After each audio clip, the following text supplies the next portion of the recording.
Olá, bom dia, meus amores. Nós vamos começar a nossa aula de língua portuguesa. A nossa aula, as nossas aulas, elas serão referentes aos dias 14 e 15 de abril. Nessa aula eu vou explicar um pouquinho para vocês sobre o gênero em que nós estamos estudando este mês, que é o gênero conto psicológico. Prestem bastante atenção na aula. Qualquer dúvida que surgir, depois entrem em contato comigo no privado, certo? Que aí eu já esclareço essas dúvidas. Eu peço que vocês prestem atenção, que eu vou iniciar a explicação do conteúdo agora, tá? Peço desculpas também pelo barulho ou qualquer ruído que surgir ao longo da aula, porque a minha rua aqui é bem movimentada e toda hora passa moto, é um galo que canta, é um barulho que não dá pra controlar nem fugir. Então, desconsiderem aí os ruídos que surgirem ao longo da nossa aula, ok? Nós vamos estudar um pouquinho sobre o conto psicológico. O que é esse conto psicológico?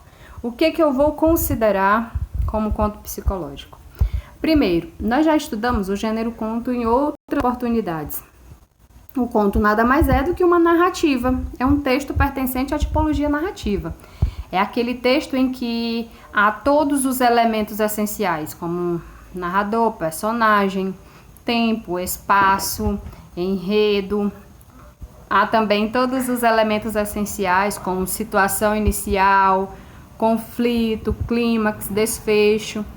E aí nós vamos ver que há uma característica diferente dentro desse gênero, que é a demarcação do tempo e do espaço, que acontece de forma diferente das narrativas convencionais, das outras formas de conto, das outras estruturações.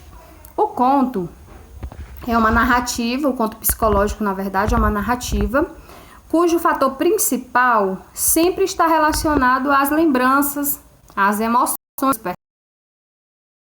Nesse tipo de narrativa, há a possibilidade de o enredo não seguir uma ordem linear, ou seja, aquela ordem que contempla passado, presente e futuro.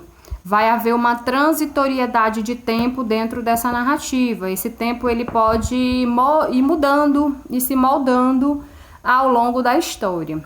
E o espaço onde acontece a narrativa é marcada pelo ponto de vista, de como as experiências são apreendidas pelos personagens, ou seja, não há um espaço fixo nessa narrativa. Esse espaço ele vai também sofrendo mudanças ao longo do desenrolar dessa história. Então essas são as características marcantes dentro do gênero conto psicológico. É um tipo de texto que depende muito das emoções do leitor. O leitor ele precisa ir além das linhas, ir além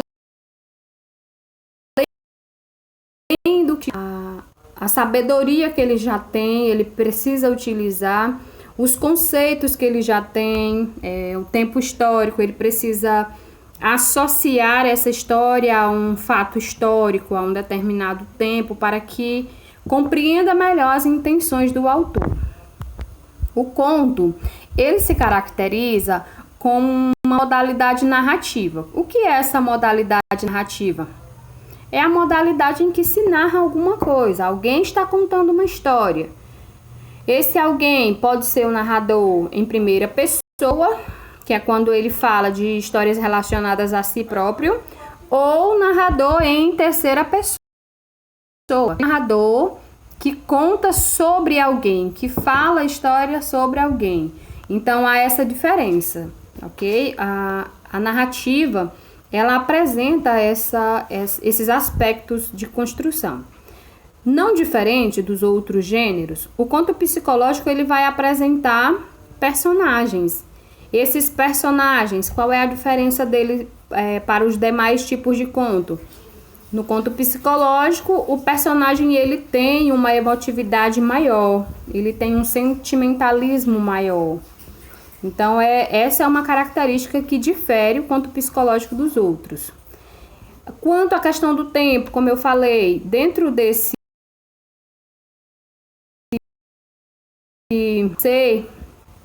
psicológico, ele não vai ser demarcado de forma linear, que é aquela forma que aborda passado, presente e futuro. Ele depende muito das ações dos personagens, para que a gente possa identificar como tempo, como passagem. Temos que ter aquele cuidadozinho de ficar verificando ao longo da leitura os marcadores temporais. Qual é o tipo de marcador que vai aparecer? Especificando que ali está se referindo ao tempo, né? Durante toda a nossa vida, nós já ouvimos e lemos e contamos diferentes histórias. Quem não se lembra, por exemplo, ou quem não conhece a história do Chapeuzinho Vermelho, né? Da Chapeuzinho Vermelho. E outras tantas histórias, né? Nós já ouvimos muitas formas de conto, muitos textos pertencentes a esse gênero. Parte de um tipo de texto chamado narração. Eu já mencionei aquele texto em que alguém detalha alguma história, conta com riqueza de detalhes essa história. O termo narrar, ele significa contar sobre algum acontecimento que pode ser verdadeiro ou que pode ser inventado. É sobre aquela questão do história, né? E da história, como é. A história é quando é verdadeiro, fato, e a história é quando esse fato é fictício. Então, o conto ele tem essa forma de construção, pode ser verdadeiro e pode não ser, pode ser algo criado pelo autor, certo? Alguns elementos são essenciais na construção desse conto. Quais são esses elementos essenciais? Nós já aprendemos isso desde o 6º ano, então nós estamos aqui neste momento só recapitulando, só relembrando. Sabemos que as histórias elas apresentam ações. Essas ações elas vão ser demarcadas principalmente pelos verbos. Ações praticadas por alguém. Esse alguém são os personagens. Sabemos também que essas histórias elas são contadas por alguém e quem conta é o narrador. Como eu mencionei, pode ser o narrador de primeira ou de terceira pessoa, certo? Outro detalhe que nós precisamos nos atentar, vou fechar aqui essa tela para que não surjam mais mensagens. Outro aspecto que nós temos que prestar bem atenção quanto à elaboração, à construção de um conto, é que acontece em um determinado lugar. Esse determinado lugar é chamado de espaço. Já no conto psicológico, propriamente dito, esse espaço ele vai ser transitório, ou seja, é um espaço que muda. A história ela não vai iniciar num lugar e vai terminar nesse mesmo lugar. Ele vai se modificar ao longo do tempo, ao longo da narrativa, ao longo do todo. O que mais que eu posso me atentar sobre esse gênero? Alguns aspectos do tempo, que é o tempo psicológico dentro desse conto, eles vão ser demarcados pelos marcadores temporais. Eu vou explicar um pouquinho mais para vocês sobre esses marcadores temporais. Com o passar do tempo, ao longo dos fatos ou durante muito tempo, são expressões que demarcam a passagem desse tempo dentro do texto, ok? Com alguns intervenientes, ou seja, esses intervenientes que a gente chama são os personagens. Os personagens são aqueles que atuam dentro da narrativa, a gente já sabe disso, né? Nós já aprendemos isso ao longo da nossa vida estudantil. E que se destinam a alguém que escuta ou que lê. Os contos psicológicos, eles são destinados a quem é adepto dessa forma de narrativa, dessa estruturação textual, ok?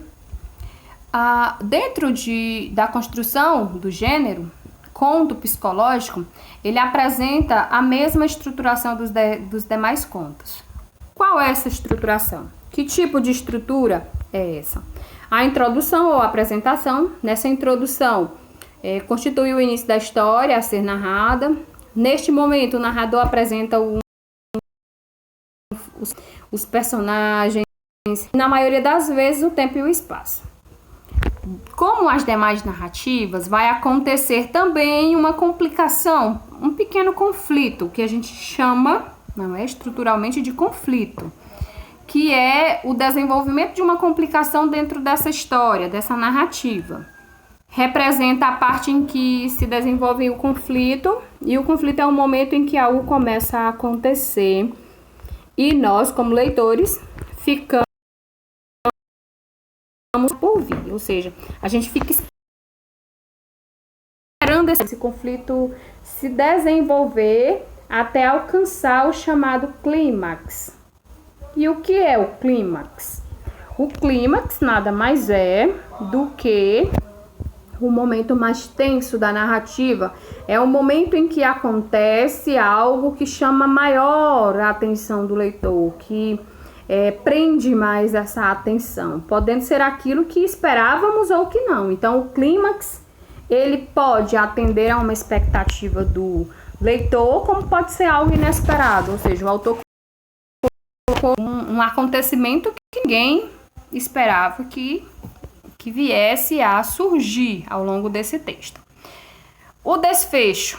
Desfecho é o que nós chamamos de conclusão, ou seja, revela o final da história e a solução para o conflito, sendo que este fim poderá ser de vários modos. Pode ser triste, pode ser alegre, pode ser surpreendente, pode ser engraçado ou até mesmo trágico. Vai depender da narrativa, vai depender do que o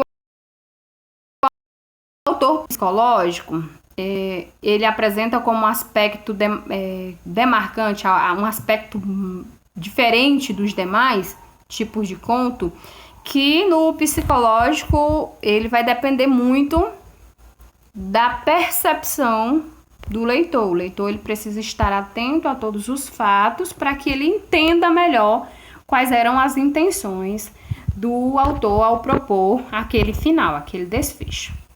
E, como tudo que nós já estudamos, nós sabemos que para que nós precisamos fazer da nossa estruturação gramatical. E dentro do nosso conteúdo de análise linguística, nós vamos ver a construção dos contos com a utilização de orações subordinadas substantivas. Nós vamos ter que aprender a identificar essas orações dentro dos contos que nós estamos lendo ao longo do mês. Identificar quais são as características marcantes deles, mas também compreender quais são as características estruturantes desse conto, certo? Só um instante.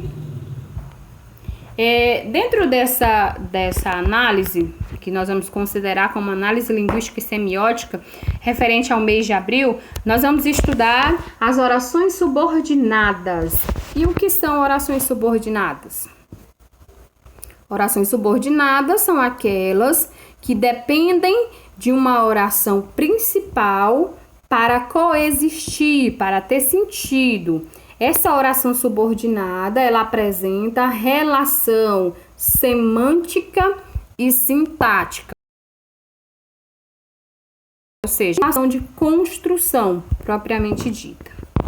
Então, nós vamos estudar as orações subordinadas substantivas. Nós temos aqui um mapa mental. Nesse mapa mental, eu vou sugerir depois, numa atividade, que vocês façam a construção de um mapa deste, idêntico, para que possamos entender melhor o conteúdo linguístico e que possamos aprender esses conceitos,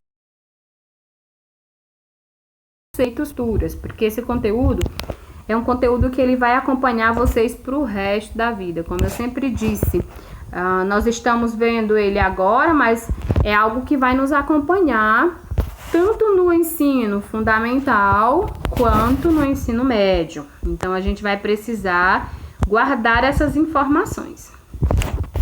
Primeiro, oração substantiva. Por que eu chamo de oração substantiva? Oração subordinada substantiva. A oração subordinada é aquela que, como eu já disse, depende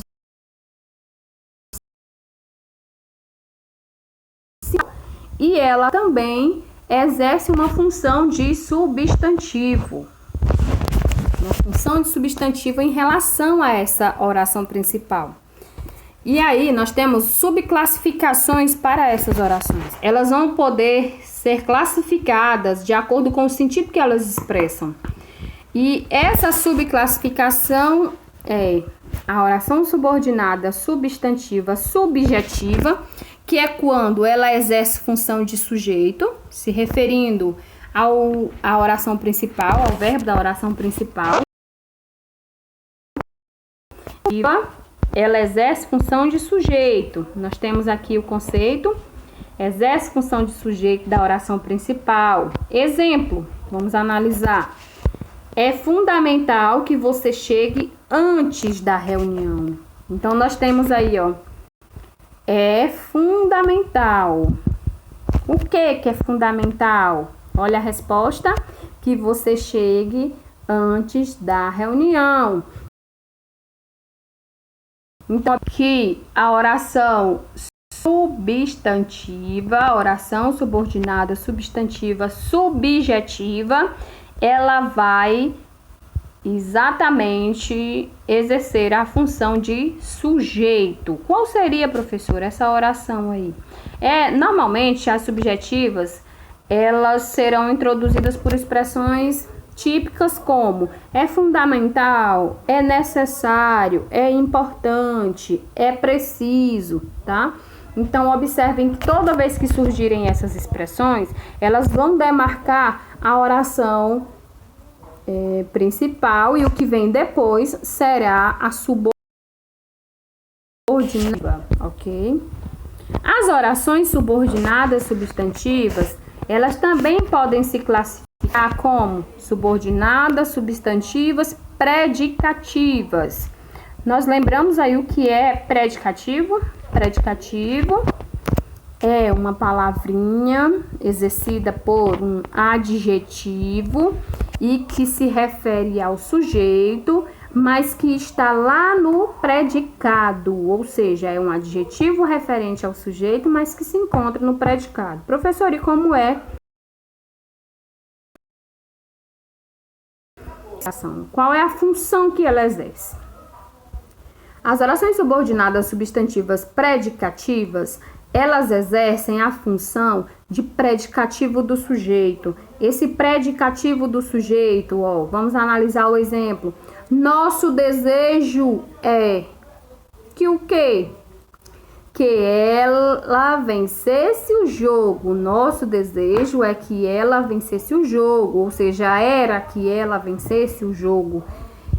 O verbo ser, conjugado no presente do indicativo, que está aí, né? O é um verbo de ligação.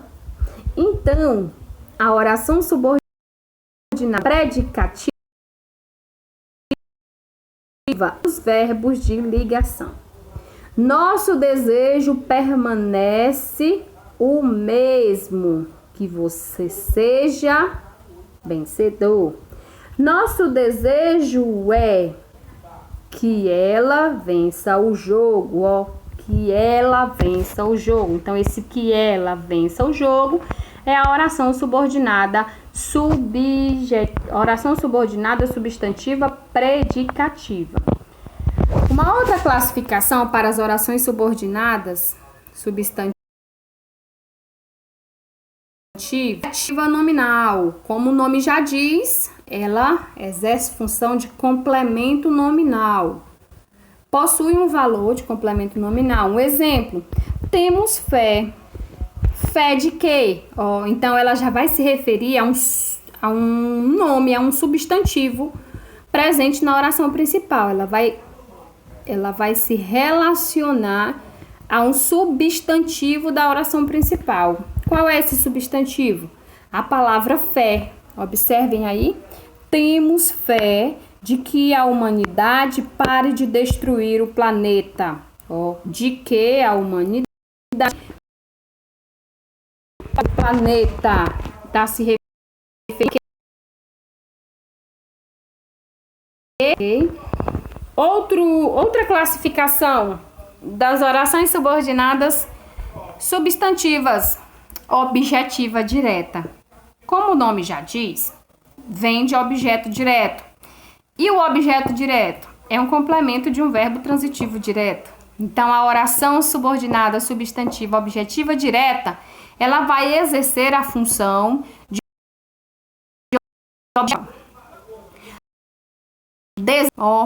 desejo. Eu desejo, é o verbo. Um verbo precedido de pronome oculto, ó. Observa aí, sujeito oculto. Quem deseja? Eu. Desejo o quê? Que vocês sejam felizes. Então, observa aí que a objetiva direta exerce função de objeto direto. Qual? Esse objeto, professora, está se referindo a que verbo? Verbo desejar. Quem deseja, deseja algo. Desejo o quê? Que vocês sejam felizes. Continuando, temos as orações subordinadas substantivas objetivas indiretas. As objetivas indiretas, como o nome também já diz, elas vão se referir aos objetos indiretos do verbo da oração principal. Ela vai exercer função de objeto indireto do verbo da oração principal. Qual é a primeira função que a gente tem que fazer? Identificar esse verbo. E o que nós aprendemos sobre os verbos transitivos indiretos? Que são aqueles que precisam de complemento e que esse complemento vem precedido por preposição. Vamos ver então o exemplo? O gerente precisa de que esteja tudo pronto. O gerente precisa de que esteja pronto. Observa aí, quem precisa de algo. Olha, a preposição de presente. Então, o verbo precisar é um verbo transitivo indireto, que terá como complemento um objeto indireto. Então, eu vou chamar essa oração aí, ó, de que esteja tudo pronto. Eu vou chamá-la de oração subordinada substantiva objetiva indireta, porque ela está exercendo função de objeto indireto do verbo precisar, que é o verbo que está presente na ok? A outra oração subordinada substantiva, a positiva. Oração subordinada substantiva. Ela possui valor de aposto. O que é um aposto, minha gente? Quem lembra? Aposto é um termo referente. É um termo que se refere à referência. Por exemplo, quando eu digo assim, Amarante, terra do poeta da Costa e Silva. Terra do poeta da Costa e Silva é aposto de Amarante. Quando eu digo Rio de Janeiro, a cidade maravilhosa, é perigosa. Observa aí, a cidade maravilhosa é aposto de Rio de Janeiro. Então, aposto é um termo referente. Analisem aí, por favor, agora. A oração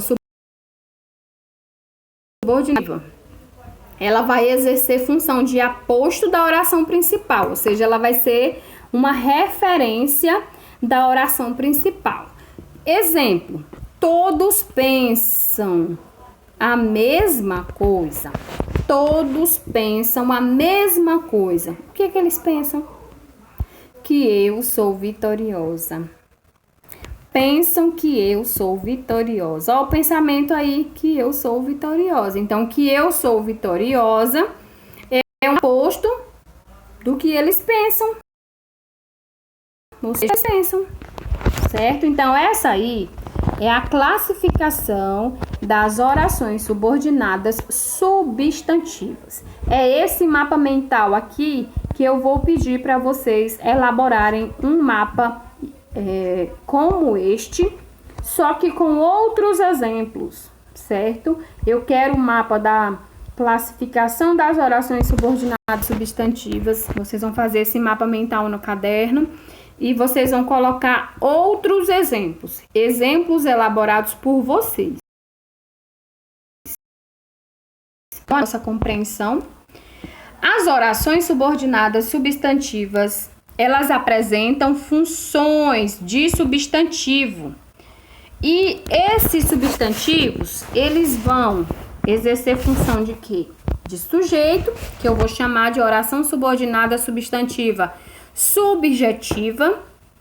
Objeto direto, que eu vou chamar de oração subordinada substantiva objetiva direta. Objeto indireto, que eu vou chamar de oração subordinada substantiva objetiva indireta. Complemento nominal, que eu vou chamar de oração subordinada substantiva completiva. Oração subordinada substantiva predicativa, quando exercer função de predicativo. E oração subordinada substantiva apositiva, que é quando ela exerce função de aposto. E ainda a oração que apresentará agente da passiva, certo? Que é um caso que eu vou explicar mais à frente. A oração subordinada substantiva, vamos continuar aqui. Ela é chamada também de oração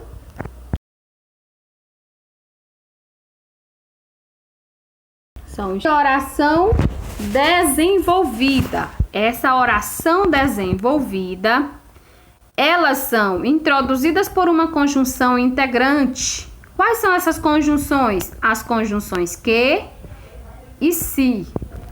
Elas são também introduzidas por pronomes ou advérbios interrogativos em orações interrogativas indiretas. Vamos ver os exemplos para entender melhor.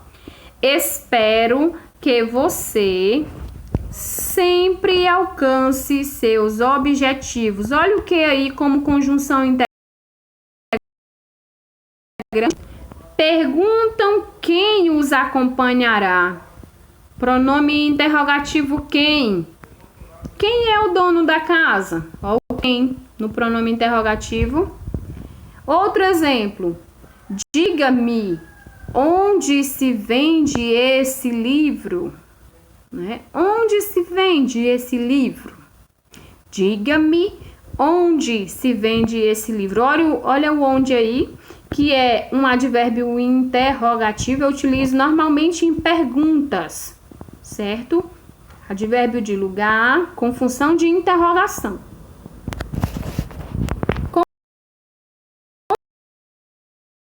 Substantivas, elas podem ser desenvolvidas, como nós já analisamos, ou podem ser reduzidas. As orações subordinadas, substantivas reduzidas.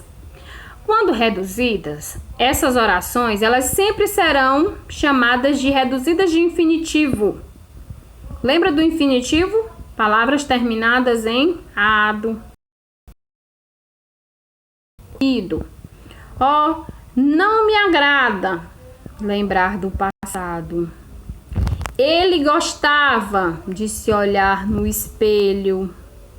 Tive vontade de ir embora. Melhor remédio era conversar. Observa aí, não me agrada lembrar. Só um instante, corrigindo. Infinitivo, palavras terminadas em R, ou seja, AR, ER e R. Infinitivo, AR, ER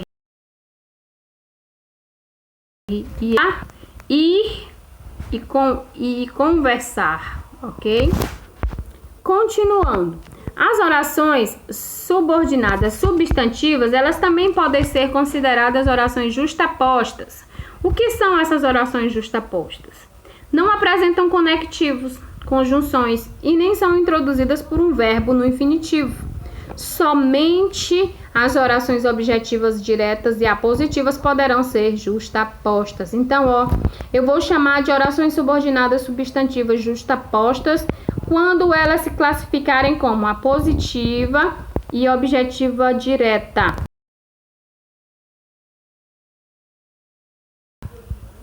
Ele não morre.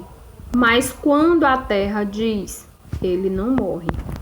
Responde o desgraçado, eu não vivi.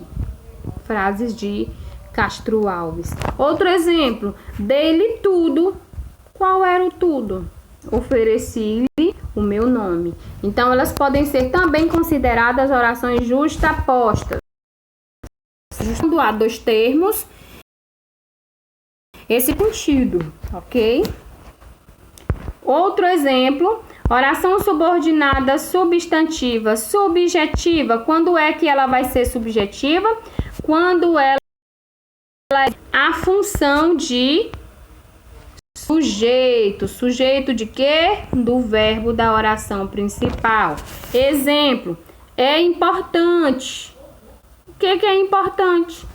Que você conheça o passado do seu país. Olha, o que está em vermelho é a oração subordinada substantiva subjetiva, porque está se referindo a quê? Ao verbo. Observa aqui o verbo respondendo ao verbo da oração principal. É importante.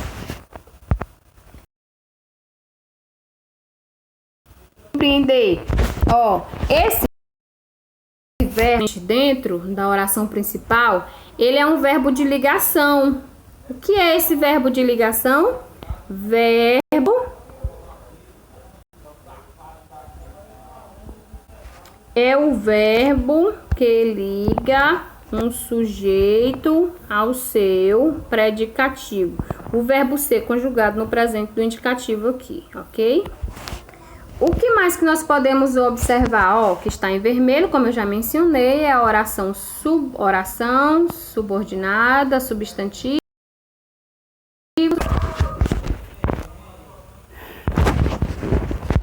As orações subordinadas, substantivas, subjetivas, elas exercem a função sintática de sujeito do verbo da oração principal. Parece o quê? Que meu time ganhará este campeonato. Observa aí, verbo intransitivo, parece que meu time ganhará este campeonato. Esse verbo intransitivo é o verbo que não necessita de complemento. Ele compõe uma oração, ok? Sozinho. Oração subordinada substantiva subjetiva. Parece o quê? Que meu time ganhará este campeonato. Exerce função de sujeito que se refere ao verbo parecer. A oração subordinada subjetiva exerce também a função sintática de sujeito do verbo da oração principal. Obsido. Lembra do agente da passiva que eu falei? O que é sabido? Que o prazo terminará este final de semana. Oração subordinada substantiva subjetiva que vem após um agente da passiva, o verbo conjugado na voz passiva. A oração subordinada substantiva subjetiva terá na oração principal, vamos lá, quando for verbo de ligação mais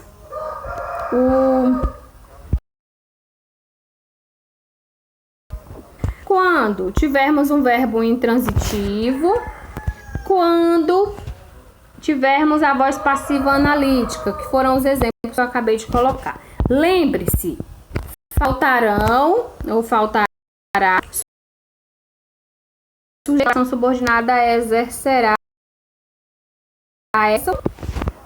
As orações subordinadas substantivas objetiva direta,